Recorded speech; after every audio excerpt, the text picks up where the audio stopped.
स्वागत है आप सभी का Gayatri group of institute Sanchore के यूट्यूब चैनल पर। अभी तक आपने हमारे चैनल को सब्सक्राइब नहीं किया है तो आज ही चैनल को सब्सक्राइब करें, वीडियो को अंत तक देखें और वीडियो को ज्यादा से ज्यादा लाइक और शेयर करें।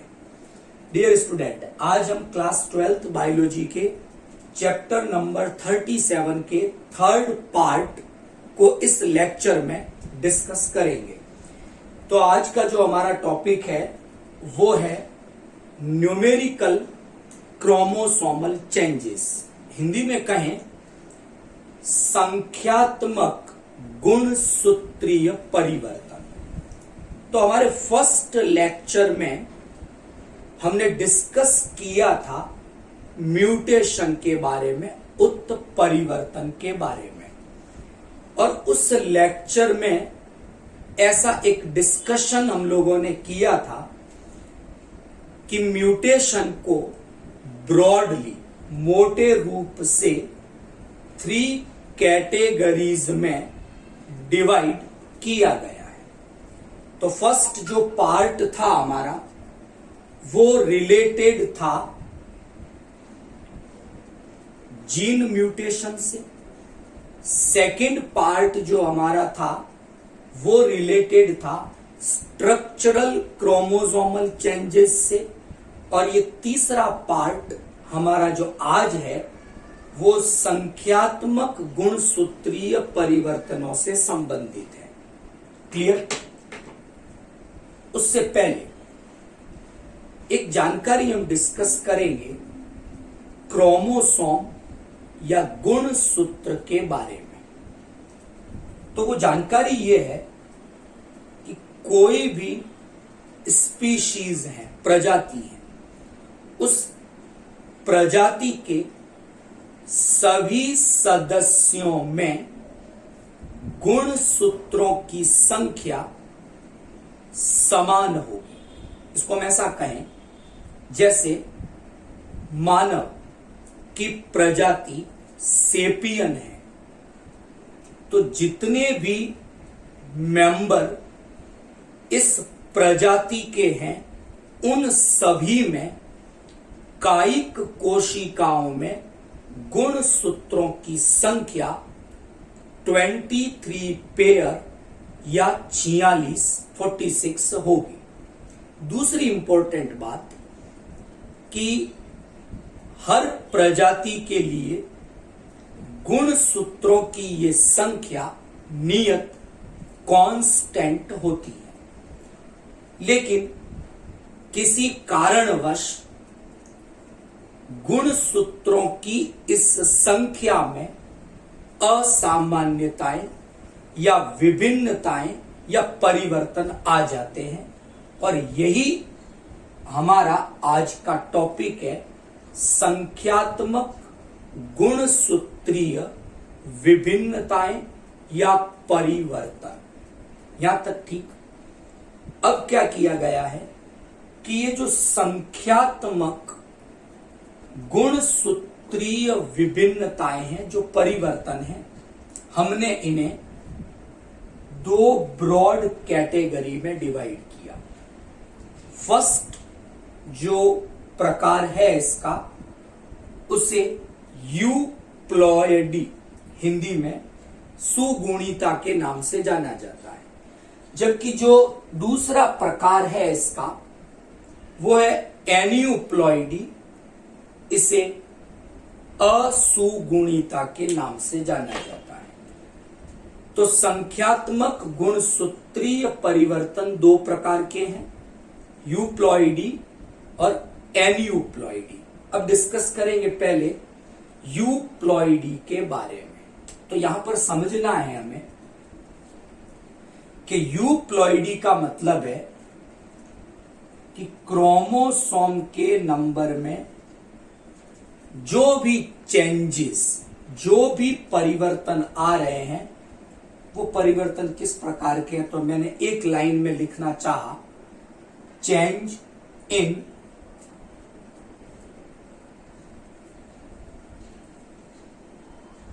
एंटायर सेट ऑफ क्रोमोसोम कैसे हम रिप्रेजेंट करें? हिंदी में मैं इसे कहूं तो सुगुणिता एक ऐसा संख्यात्मक गुणसूत्रीय परिवर्तन है जिसमें गुणसूत्रों के संपूर्ण समुच्चय यानी सेट में परिवर्तन आ जाता है। थोड़ा सा एक्सप्लेन करें अगर हम इसको, तो ऐसा हम जानते हैं कि कोई भी सेल, मान लो मैंने यहां पर एक कोशिका को प्रदर्शित किया और इसमें मैं गुणसूत्रों को प्रदर्शित करना चाहूं। मान लो मैंने एक ऐसी कोशिका ली जिसमें कायिक कोशिका में 4 गुणसूत्र हैं, 1 2 3 4। क्लियर? 2 जोड़ी भी कह सकते हैं। तो गुणसूत्र जोड़ियों में है। एक जोड़ी के ये जो दोनों गुणसूत्र हैं इसे हम समजात गुणसूत्र, होमोलॉगस क्रोमोसोम कहते हैं। अब यूप्लॉइडी में क्या होगा कि अगर मैं यहां पर एक अतिरिक्त गुणसूत्र ऐड करता हूं तो मुझे ऐसा ही परिवर्तन इस दूसरे सेट में भी करना होगा। तो गुणसूत्र जोड़ियों में थे, तो जैसा परिवर्तन एक सेट में करेंगे वैसा ही परिवर्तन सभी सेटों में, एंटायर सेट जितने सेट है सब में करना होगा। तो ऐसे गुणसूत्रीय संख्यात्मक परिवर्तन सुगुणिता यूप्लॉइडी कहलाते हैं। आई थिंक आपको समझ में आ गया होगा। तो change in entire set of chromosome, अगर मैं कम भी करना चाहूं तो जैसा या जैसी कमी मैं पहले सेट में करूंगा वैसी ही मुझे आगे के सभी सेट में करनी होगी। ठीक, अब मैं इसको एक एक करके समझा दूं कि किस तरह से ये काम होगा। तो पहला जो संख्यात्मक गुणसूत्रीय परिवर्तन था उसका नाम था यूप्लॉइडी। हिंदी में इसे हमने कहा सुगुणिता, और मैंने परिभाषा दी कि इस प्रकार के संख्यात्मक गुणसूत्रीय परिवर्तन में गुणसूत्रों के संपूर्ण सेट या समुच्चय में परिवर्तन आ जाता है। अब ये परिवर्तन कितने प्रकार के होंगे, किस प्रकार से ये परिवर्तन आएंगे, ये हम डिस्कस कर रहे हैं। तो पहला मैंने एक एग्जांपल लिया है मोनोप्लॉइडी का।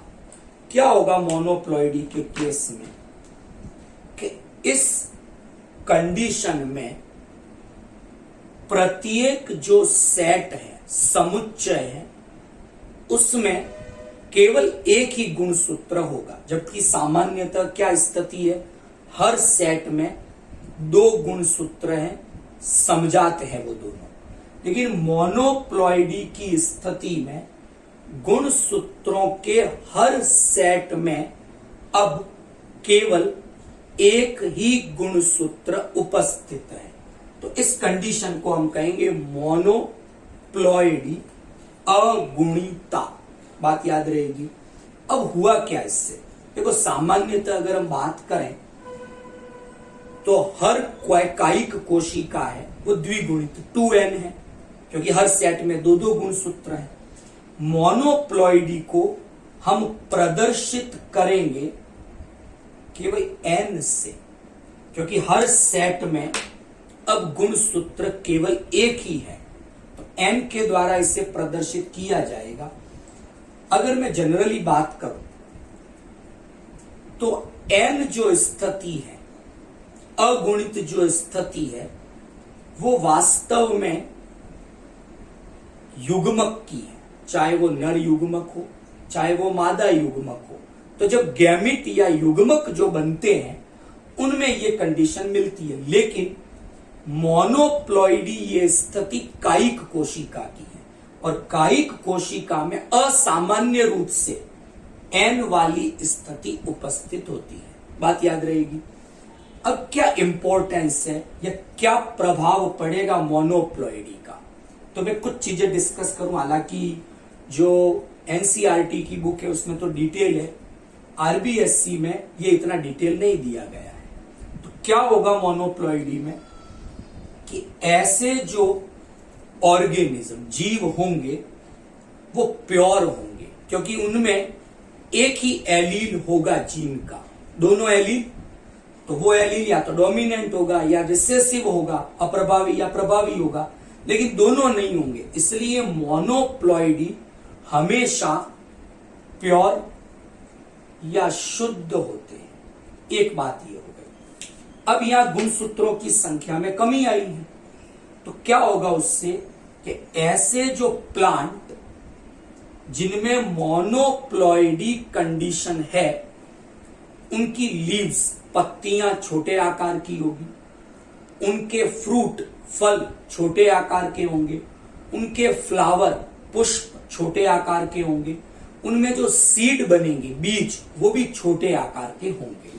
तो ये हमने डिस्कस किया मोनोप्लॉइडी के बारे में। नेक्स्ट, मोनोप्लॉइडी में एक कम किया। मान लो ये हाइपोथेटिकल सेल अपन लेकर चल रहे थे जिसमें टोटल नंबर ऑफ क्रोमोसोम 4 थे।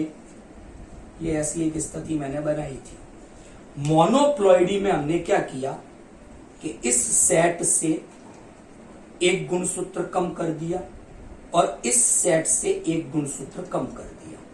तो अब हर सेट में एक एक गुणसूत्र है। ये स्थिति तो आपकी मोनोप्लॉइडी थी। क्या मैं एक से ज्यादा गुणसूत्र कम कर सकता हूं?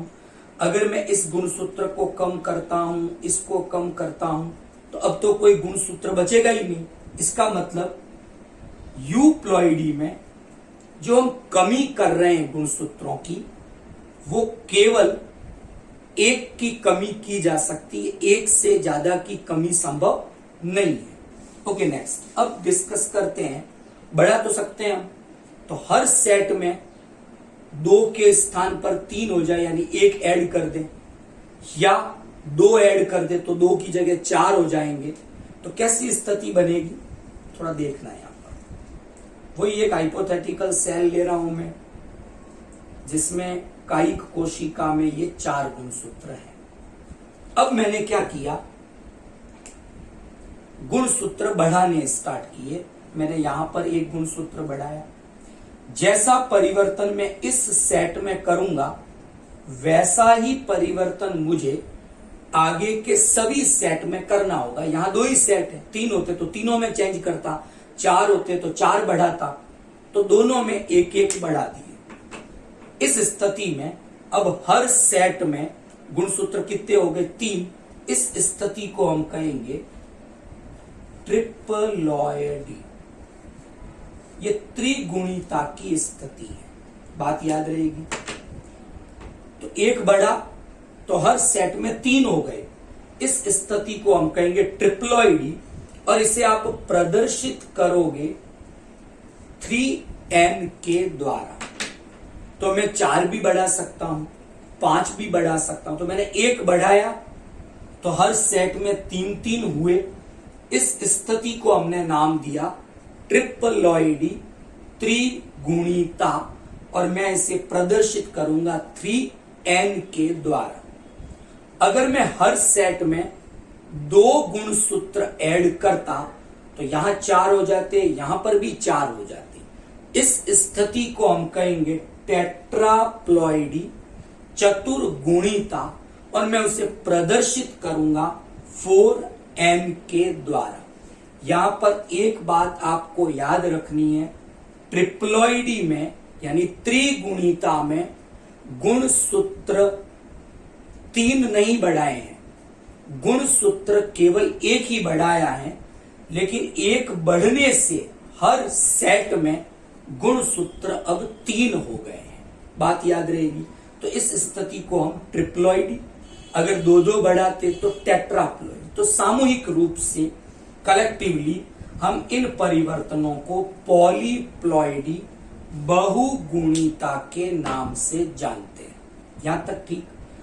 तो सुगुणिता 2 प्रकार की मैंने बताई, मोनोप्लॉइडी और दूसरी पॉलीप्लॉइडी। अगुणिता, बहुगुणिता। यहां तक ठीक क्लियर हो गया होगा आपको। अब जो बहुगुणित है या जो पॉलीप्लॉइडी है, it is commonly present in plant. आपको पादपों में बहुगुणिता सामान्य रूप से दिखाई देगी। तो क्या होगा अगर किसी पादप में पॉलीप्लॉइडी है, तो क्या इफेक्ट देखने को मिलेंगे? नंबर 1, इन प्लांट की लीव, पत्तियों का आकार बड़ा हो गया, फ्लावर्स बड़े साइज के हैं, फ्रूट बड़े आकार के हैं और सीड बड़े आकार के हैं। तो ये जो पॉलीप्लॉइडी है, अगर मैं इसको इकोनॉमिकली देखूं, आर्थिक रूप से देखूं, तो जो फार्मर हैं, जो एग्रीकल्चर का काम करते हैं, उनके लिए ये घटना बहुगुणिता एक उपयोगी घटना हो सकती है।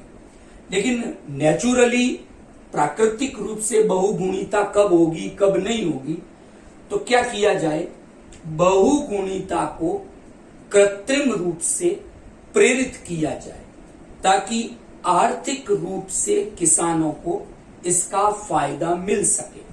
तो एक केमिकल का नाम हमें याद रखना है। उस केमिकल का नाम है कॉलचीसीन। बात याद रहेगी। तो कॉलचीसीन जो है, ये क्या करता है, जब मेटाफेज स्टेज होती है सेल डिवीजन की, कोशिका विभाजन की, तो उस मेटाफेज स्टेज में ये कॉलचीसीन माइक्रोट्यूब्यूल के निर्माण को रोक देगा। और माइक्रोट्यूब्यूल क्या करते हैं, गुण सूत्रों के पृथक्करण में पार्टिसिपेट करते हैं, सहयोग करते हैं। तो जब कॉलचीसीन के कारण माइक्रोट्यूब्यूल बनेंगे नहीं, तो गुण सूत्रों का पृथक्करण नहीं होगा और इस कारण पॉलीप्लॉइडी प्रेरित की जा सकती है। तो कॉलचीसीन के उपचार के द्वारा पादपों में बहुगुणिता को प्रेरित किया जा सकता है। यहां तक ठीक आपको समझ में आ गया होगा। मोनोप्लॉइडी क्या है, पॉलीप्लॉइडी क्या है। जो मोनोप्लॉइड्स हैं, अगुणित पादप हैं, उनकी क्या क्वालिटीज होगी। जो बहुगुणित पॉलीप्लॉइड्स प्लांट हैं, उनकी क्या क्वालिटीज होगी। ओके, नेक्स्ट पार्ट में मैं भी डिस्कस कर रहा हूं कि जो पॉलीप्लॉइडी है उसे 2 पार्ट्स में डिवाइड किया गया है। तो पहले हम वो डिस्कस करेंगे। अब ये हमारा जो क्लासिफिकेशन है कि हमने क्या किया, पॉलीप्लॉइडी को 2 पार्ट्स में डिवाइड किया कि ये 2 प्रकार की हो सकती है। तो हमने ये जो 2 प्रकार इसके बताए हैं, उसका आधार ये है कि जो एडिशनल क्रोमोसोम, जो अतिरिक्त गुणसूत्र आ रहा है, उसका स्रोत क्या है, उसका सोर्स क्या है। तो उस सोर्स के बेसिस पर पॉलीप्लॉइडी 2 प्रकार की है। एक को तो नाम दिया हमने ऑटो पॉलीप्लॉइडी, हिंदी में इसे स्व बहुगुणिता कहेंगे। दूसरी कैटेगरी को हमने नाम दिया एलो पॉलीप्लॉइडी, हिंदी में इसे हम कहेंगे पर बहुगुणिता। तो मैंने क्या आधार बताया इसका कि पॉलीप्लॉइडी में अतिरिक्त गुणसूत्र हर सेट में आता है। तो वो अतिरिक्त गुणसूत्र जो आया उसका सोर्स क्या है। अब सोर्स से क्या मतलब है यहां पर कि अगर जो अतिरिक्त गुणसूत्र आया वो गुणसूत्र पहले से जो दो गुणसूत्र थे उनके जैसा ही है, मतलब होमोलॉगस है। यानी सभी क्रोमोसोम जो एक सेट के हैं, अगर वो सभी समजात हैं, होमोलॉगस हैं, तो ऐसी पॉलीप्लॉइडी को ऑटो पॉलीप्लॉइडी कहा जाएगा। लेकिन अगर जो अतिरिक्त क्रोमोसोम आ रहा है वो उन दो क्रोमोसोम यानी एक सेट के जो दो क्रोमोसोम थे वो तो होमोलॉगस थे, लेकिन जो अतिरिक्त आया वो उनके जैसा नहीं है, समजात नहीं है, तो ऐसी पॉलीप्लॉइडी को एलोपॉलीप्लॉइडी कहा जाएगा। तो एक स्वबहुगुणिता हो गई, एक पर बहुगुणिता हो गई। जो गेहूं टिट्रिकम एस्टाइवम हम काम में लेते हैं वो उदाहरण है टेट्राप्लॉइड्स का, चतुर्गुणित का उदाहरण है, और वो ऑटो पॉलीप्लॉइडी का एक एग्जाम्पल है। एक वैज्ञानिक है जीडी कॉपरचिनो, इन्होंने क्या किया, एक एलो पॉलीप्लॉइड का निर्माण किया। समझते हैं इसको, क्या किया इन्होंने कि एक प्लांट लिया रेफेनस सैटाइवस का, मूली का पादप लिया, और दूसरा जो प्लांट इन्होंने लिया वो ब्रेसिका ओलेरेसिया, गोभी का प्लांट लिया, और इन दोनों में जीनस तो सेम है, तो इन दोनों में क्रोमोसोम के नंबर सेम थे, और इन दोनों प्लांट के आपस में फ्यूजन से इन्होंने एलो पॉलीप्लॉइड का निर्माण किया। तो एक प्लांट बना जिसका नाम दिया रेफेनो ब्रेसिका। इस प्लांट के नीचे तो मूली लग रही थी, ऊपर तने पर इसके गोभी लग रही थी। तो ये उदाहरण था एलो पॉलीप्लॉइडी का, रेफेनो ब्रेसिका, बात याद रहेगी। तो एलो पॉलीप्लॉइडी और ऑटो पॉलीप्लॉइडी में इतना ही अंतर है, यहां पर एक सेट के सभी क्रोमोसोम होमोलॉगस होंगे, यहां जो अतिरिक्त गुणसूत्र आया है वो पहले से उपस्थित गुणसूत्रों का होमोलॉगस नहीं है। तो ये पहली जानकारी हमने डिस्कस की सुगुणिता के बारे में, यूप्लॉइडी के बारे में। यहां जितने भी परिवर्तन हमने पढ़े उन सभी परिवर्तनों में क्रोमोसोम के पूरे समुच्चय, एंटायर सेट में चेंजेस आए हैं, चाहे तो कमी हुई है चाहे तो वृद्धि हुई है। और बेसिकली ये दो प्रकार के थे, मोनोप्लॉइडी और पॉलीप्लॉइडी। अब हम डिस्कस करेंगे जो सेकंड टाइप का न्यूमेरिकल चेंज है, और वो है एन्यूप्लॉइडी। हिंदी में इसे हम असुगुणिता के नाम से जानते हैं। तो पहले डिफाइन करें क्या होगा ये, कि यहां पर जैसे वहां एंटायर सेट में चेंज हुआ था, यहां चेंजेस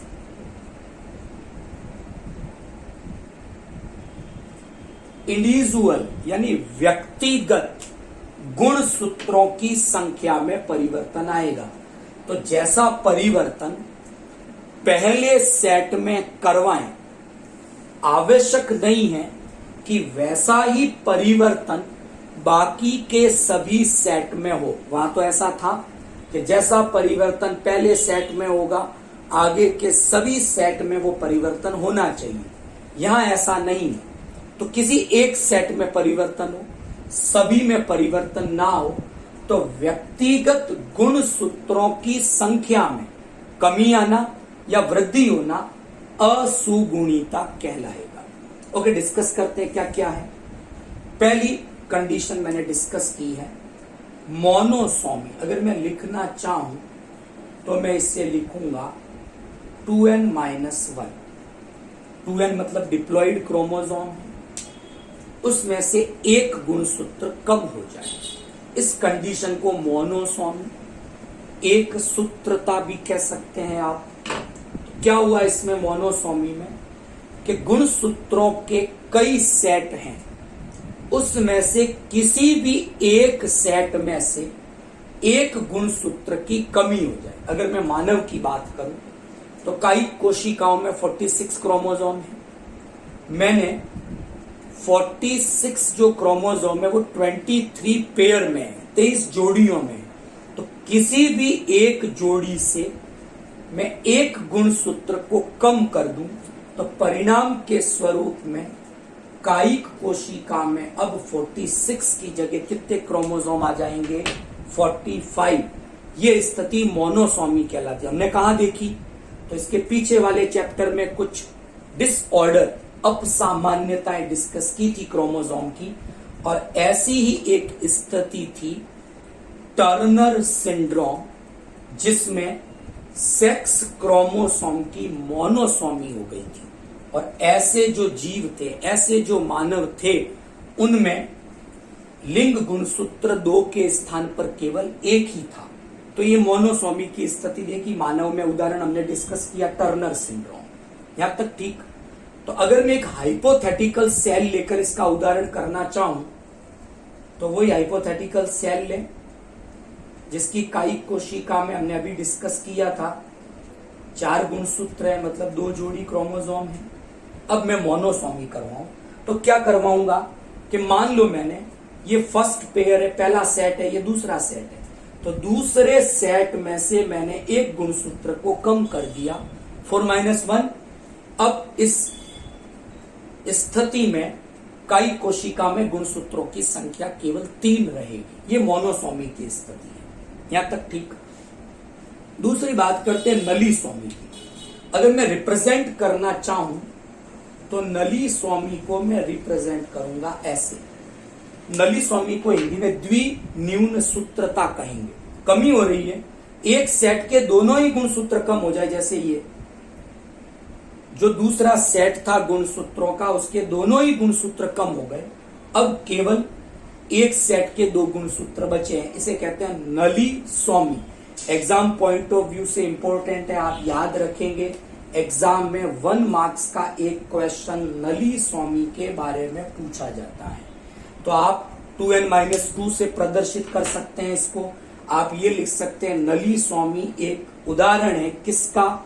असुगुणिता का, जिसमें व्यक्तिगत गुणसूत्रों की संख्या में कमी आती है, एक सेट के दोनों गुणसूत्र कम हो जाते हैं।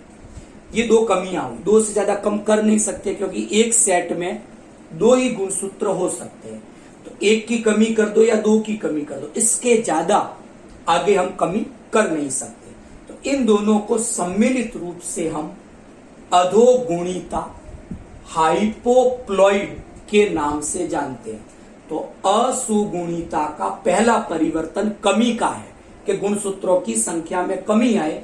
उसमें एक मोनोसोमी है, दूसरा नलीसोमी है। सम्मिलित रूप से असुगुणिता का ये पहला प्रकार कहलाएगा अधोगुणिता या हाइपोप्लॉइड्स।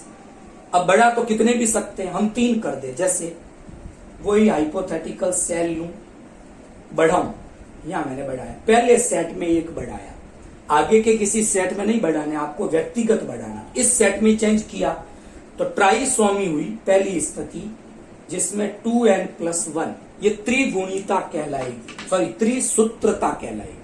ट्रिप्लॉइडी होता तो त्रिगुणिता होता। तो ट्राइसोमी में त्रिसूत्रता, मतलब यहां पर 2n+1 हुआ, यहां पर एक सेट में एक गुणसूत्र बढ़ा। फिर मैं बता रहा हूं ट्राइसोमी का मतलब गुणसूत्र 3 नहीं बढ़े हैं, एक सेट में 2 पहले से थे, आपने 1 बढ़ाया, 2n+1 तो 3 हो गए, इसलिए ट्राइसोमी त्रिसूत्रता है। तो ऐसी स्थिति में गुणसूत्र यहां 4 की जगह 5 हो गए। हमने उदाहरण पढ़ा था ट्राइसोमी का, Klinefelter's syndrome, Down syndrome, Edward syndrome. पिछले वाले लेक्चर को आप वापस देख सकते हैं, उसमें हमने डिटेल पढ़ा था त्रिसूत्रता के उदाहरण, एडवर्ड, डाउन और क्लीनफेल्टर्स सिंड्रोम। ये सब उदाहरण थे ट्राइसोमी के। अगर हम 2 बढ़ा दे तो टेट्रासोमी हो जाएगी, चतुर्सूत्रता। हर सेट में 4-4, हर सेट नहीं सॉरी जिस सेट में बढ़ेंगे 5-4 गुणसूत्र हो जाएंगे। तो ट्राइसोमी, टेट्रासोमी, पेंटासोमी। बढ़ने को सम्मिलित रूप से हम कहेंगे घटने को कहा था हाइपोप्लॉइड्स, बढ़ने को कहेंगे हाइपरप्लॉइड, अधिगुणिता कहा जाएगा। तो असुगुणिता को दो भागों में बांटा, अधोगुणिता, अधिगुणिता। कम हो सकते हैं, बढ़ सकते हैं। तो आज हमने बेसिकली डिस्कस किया गुणसूत्र में आने वाले संख्यात्मक परिवर्तनों के बारे में। ये संख्यात्मक परिवर्तन दो प्रकार के हैं, सुगुणिता, असुगुणिता। फिर इनके अलग अलग प्रकार, किसमें कैसा परिवर्तन आ रहा है, हमने ऐसे परिवर्तन कहां कहां देखे हैं, कुछ उदाहरणों के द्वारा हमने इनका डिस्कशन किया है। Thank you.